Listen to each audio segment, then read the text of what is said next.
ये हमारे पास एक शीट है जिसमें इनकम बता रखी है और कितनी हमने इन्वेस्टमेंट कर रखी है, उसके हिसाब से ओल्ड का टैक्स यहाँ पर बता रखा है और इस कॉलम में नए का टैक्स बता रखा है। तो ब्लू कलर में है अगर हम, तो हमें ओल्ड रिजाइम ऑप्ट करना है, और रेड कलर में हम न्यू रिजाइम का ऑप्शन ले लेंगे, और ग्रे कलर में दोनों में सेम टैक्स रहेगा। जैसे 7 लाख मेरी इनकम है और मेरे पास 40,000 तक की डिडक्शन है, तो मेरे को ओल्ड रिजाइम में टैक्स बनेगा 35,880 और नए रिजाइम में 33,800। तो मेरे लिए फेवरेबल हो गया नए वाला। क्योंकि ऐसे ही मेरे पास अगर 60,000 तक की डिडक्शन है और 7 लाख ही मेरी इनकम है, तो मेरे पास ओल्ड रिजाइम में 31,720 रुपये टैक्स बनेगा और नए रिजाइम में 33,800। तो मेरा ब्लू कलर फेवरेबल होगा, यानी कि मेरे लिए ओल्ड रिजाइम होगा। ये सारा रेड और ब्लू में ओल्ड रिजाइम का टैक्स है, तो अगर रेड में फॉल कर रहा हूँ तो ओल्ड रिजाइम नहीं लेना है, और अगर ब्लू में आ रहे हैं तो ओल्ड रिजाइम लेना है, ठीक है। और ये नए में कितना टैक्स बनेगा। तो दोस्तों वीडियो को शुरू करते हैं। हमारे पास 3 कंसेप्ट हैं यहाँ पर। एक तो जो सर्कुलर आया था 115 BAC सेक्शन को लेकर कि हमें TDS के लिए कैसे क्या ऑप्शन ऑप्ट करना है, नया या पुराना, और इस स्लाइड में हम बात करेंगे कैसे क्या क्या हमारे पास नए टैक्स रिजाइम में या ओल्ड टैक्स रिजाइम में कौन कौन सी डिडक्शन अवेलेबल है और कौन सी नहीं है, और हमें कौन सा ऑप्ट करना चाहिए, ठीक है। और ये हमारे पास एक्सेल की एक और शीट है जिसमें हम बताएंगे कि भाई सैलरी पे हमें टैक्स का जो कंप्यूटेशन करनी होती है वो कैसे होती है। तो फटाफट से बात कर लेते हैं पहले सर्कुलर में। तो सर्कुलर में बताया था जो CBDT की तरफ से आया था कि रिप्रेजेंटेशन आ रही है। एक तो सबसे पहले जो आपके पास नए और ओल्ड रिजाइम है, तो नया रिजाइम चूज़ करना है या ओल्ड रिजाइम, तो ये आप जब रिटर्न फाइल करेंगे ये आप बता सकते हैं। लेकिन अभी जैसे अप्रैल से फाइनेंशियल ईयर शुरू हो गया है तो आपकी सैलरी आनी शुरू हो जाएगी, तो आपका TDS होगा। तो TDS किस रेट से होगा, ये दिक्कत आ रही थी, तो CBDT ने इसलिए सर्कुलर दिया कि भाई TDS के लिए SSC बताएगा आपको कि वो नए रिजाइम से, नए टैक्स रेट से अपना TDS कराना चाहता है या पुराने टैक्स रेट से। तो इन केस अगर आपको नया टैक्स रेट ऑप्ट करना है तो आपको जो रिटर्न है ड्यू डेट से पहले यानी कि टाइमली फाइल करनी पड़ेगी 31/7 या 30/9 तक। अब TDS की बात कर लेते हैं। तो अगर आपने इंटीमेट कर दिया है डिपार्टमेंट को, तो जिस हिसाब से आपने नया कहा या पुराना कहा उस हिसाब से आपका TDS होगा। तो if such intimation is not made by the employer, अगर आपने इंटीमेट नहीं करा तो सेक्शन 115 BAC को इग्नोर कर देगा डिपार्टमेंट और अकॉर्डिंगली आपका TDS करेगा।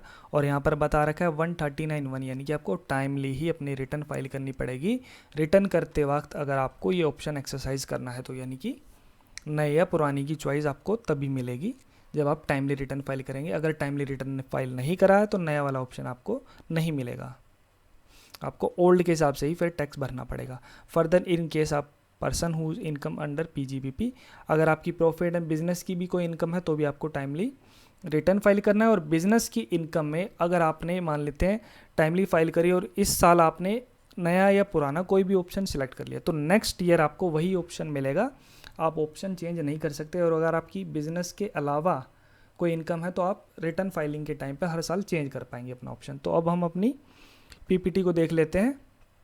और तो ओल्ड वर्सेस न्यू का हमारे पास है। ये फाइनेंशियल ईयर 20-21 है, असेसमेंट ईयर 21-22 बोलते हैं इसको। 1 अप्रैल 2020 से ही शुरू हुआ और 31 मार्च 2021 तक ये ईयर जाएगा। तो ये हमारे पास स्लैब रेट है 2 लाख से 5 लाख तक। पुराने में हमारे पास 5% थे, और 5 लाख से लेकर 10 लाख तक पुराने में हमारे पास 20% का टैक्स रेट है, और 10 लाख से ज़्यादा पुराने में हमारे पास 30% हमारा टैक्स रेट लगेगा। नई की बात कर लेते हैं।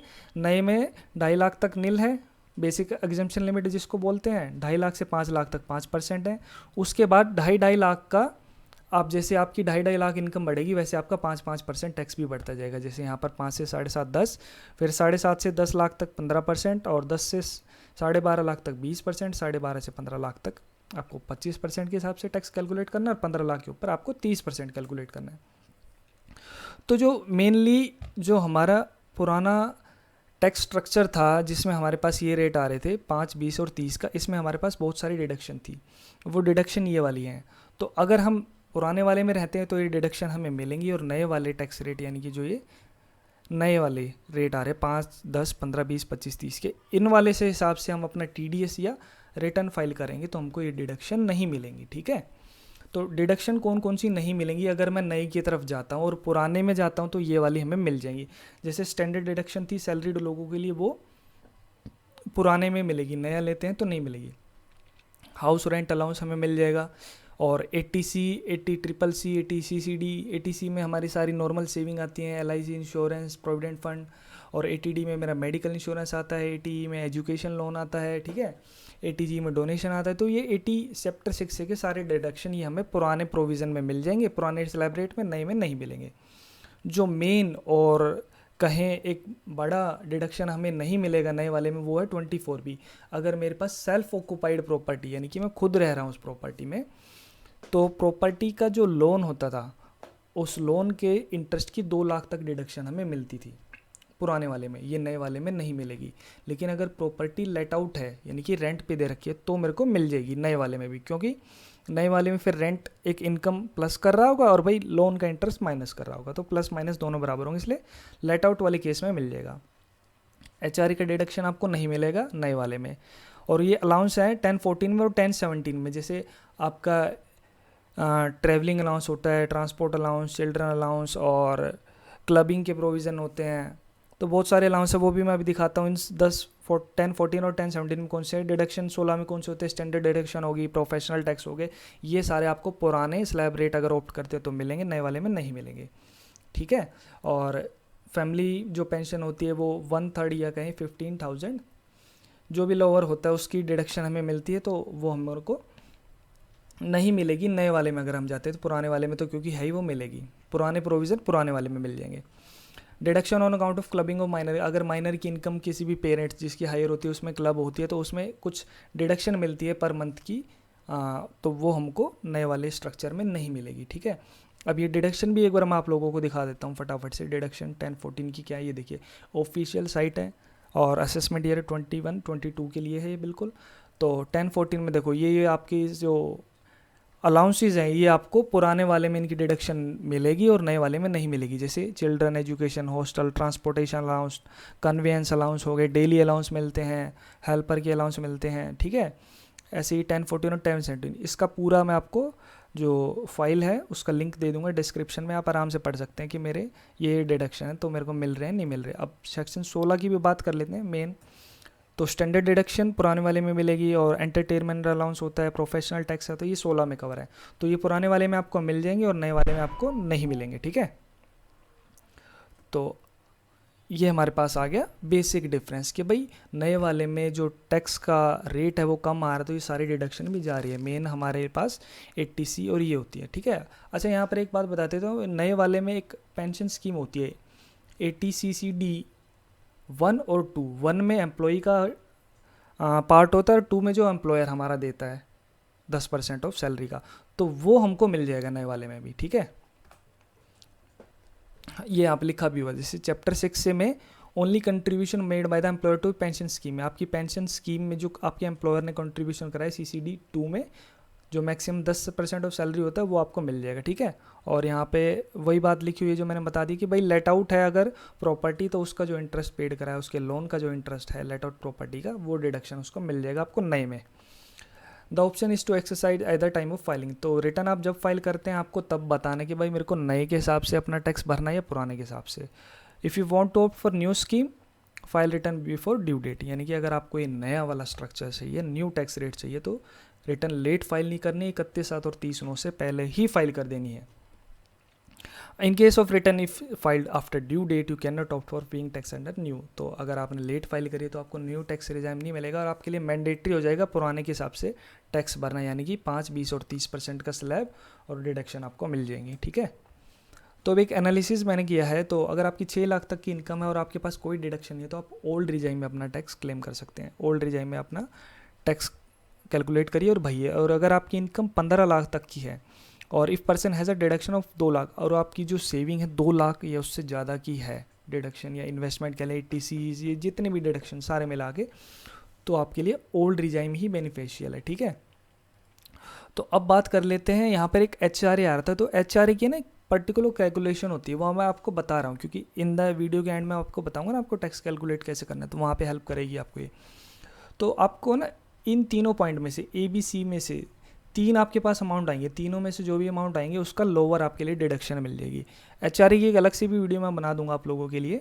तो एक तो आप एक्चुअल HRA रिसीव्ड नोट कर लो, उसके बाद अगर आपके पास मुंबई, कोलकाता, दिल्ली और मद्रास में तो आपकी सैलरी बेसिक प्लस DA का आप 50% ले लो, अदर स्टेट में आप 40% ले सकते हो। दूसरा आपके पास अमाउंट आ गया। तीसरा अमाउंट आ गया आपका ना जितना रेंट पे करा है। फॉर एग्जांपल मैं कहता हूँ 10,000 रुपये महीना मैंने पे करा है, तो 10,000 माइनस 10% ऑफ सैलरी, जो सैलरी मेरी है उसका 10%, तीन अमाउंट आ जाएगी। तीनों में से जो लोअर होगा वो मेरे को डिडक्शन मिल जाएगी। अब यहाँ पे कह रहा है HRA फुल्ली टैक्सेबल होगा अगर मेरे को डिपार्टमेंट से HRA मिल रहा है और मैं रेंट पे नहीं रहता, तो रेंट पे रहना मैंडेटरी है।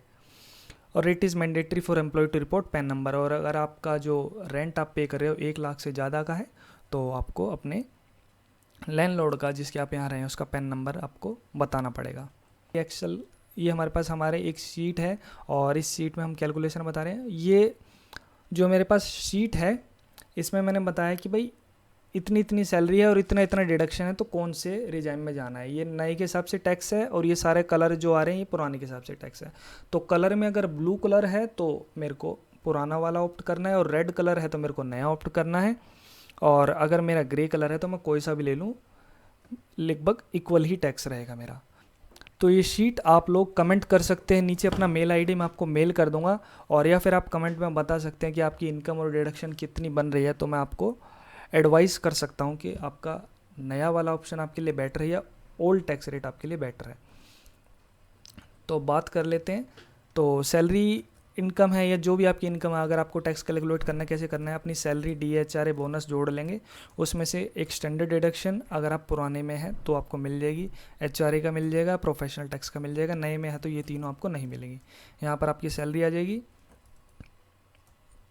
अब ये आगे सेल्फ ऑक्युपाइड प्रॉपर्टी है, तो उसके जो लोन का इंटरेस्ट है वो आपको ओल्ड वाले में मिल जाएगा, नए वाले में नहीं मिलेगा। नए वाले में जो लेट आउट प्रॉपर्टी है जिससे रेंटल इनकम हो रही है उसका मिल जाएगा। इसको भी आप यहाँ पर माइनस कर लेंगे, क्योंकि अगर सेल्फ ऑक्युपाइड है तो माइनस में ही आएगा ये इंटरेस्ट। ठीक है, बिजनेस की इनकम है ऐड कर लेंगे, कैपिटल गेन है यानी प्रॉपर्टी कोई बेची है, लॉन्ग टर्म शॉर्ट टर्म वो ऐड कर लेंगे, और सेविंग का इंटरेस्ट यहाँ पर, फिक्स डिपॉजिट का इंटरेस्ट और डिविडेंड इनकम सारी ऐड कर लेंगे। डिविडेंड पे आपको टैक्स पे नहीं करना होता, 10 लाख तक उसके ऊपर देना होता है आपको। ठीक है, 10% के हिसाब से। सेविंग का आपका 80 TTA में अगर आप 60 से कम साल के 40,000 तक इंटरेस्ट एग्जाम्प्ट है, और FD और सेविंग सारा मिला के अगर आप सीनियर सिटीजन है तो 50,000 तक की एग्जाम्पशन है 80 TTBB में। शिक्षा के डिडक्शन जैसे बता रहा था मैं, ATC में लाइफ इंश्योरेंस जो नॉर्मली सबके लिए होते हैं, बच्चों की स्कूल फीस 2 बच्चों तक की, पोस्ट ऑफिस की स्कीम है, FD है 5 साल से ज़्यादा की, हाउस लोन का रिपेमेंट है, ट्यूशन फीस है स्कूल की, कॉलेज की, यूनिवर्सिटी की। ठीक है, ATC-CD में ये आ गया आपका पेंशन का, और ये आ गया आपके एम्प्लॉयर का पेंशन का पार्ट आ गया। और 80D में आपका मेडिकल का आता है, और TTA और TTB भी मैंने आपको बता दिया। मेडिकल में 25,000, और ये कैश में नहीं, अदर देन कैश देना होगा। तो इस तरीके से आप रिबेट 5 लाख तक की है तो आपको मिल जाएगी ओल्ड में और न्यू में, दोनों में ही। और आप अपनी टैक्स लाइबिलिटी कैलकुलेट कर लेंगे। उसके लिए आपको चाहिए होगा स्लैब रेट, जो ये आ रहा है आपकी स्क्रीन पर। तो इस हिसाब से आप देख सकते हैं। तो ये एक मेरा कोशिश थी आप लोगों को बताऊं कि आपको नया टैक्स रेट लेना चाहिए या ओल्ड टैक्स रेट लेना चाहिए, जिसके लिए मैंने कैलकुलेशन भी बनाई है। इस कैलकुलेशन की आप हेल्प ले सकते हैं, कमेंट करके बता सकते हैं कि भाई मेरी ये इनकम है या मुझे कौन सा ऑप्शन लेना चाहिए या ये शीट आपको चाहिए। तो आप अपने हिसाब से देख सकते हैं कि आपकी इनकम कितनी है और आपकी सेविंग कितनी बनेगी, तो आपके लिए कौन सा बेनिफिशियल रहेगा। तो दोस्तों, अगर आप लोगों को ये वीडियो अच्छा लगा तो इस वीडियो को लाइक करेंगे, अपने फैमिली फ्रेंड्स के साथ शेयर कीजिए, और इस वीडियो में जितनी भी ये PPT, ये सर्कुलर और ये शीट, इन सब का लिंक मैं डिस्क्रिप्शन में दे दूंगा। इस वाली शीट का लिंक नहीं दूंगा मैं आपको, ये मुझे पर्टिकुलरली कमेंट करनी पड़ेगी अपनी मेल आईडी, मैं आपको मेल कर दूंगा। ठीक है, तो मिलते हैं नेक्स्ट वीडियो में। Thank you, bye bye.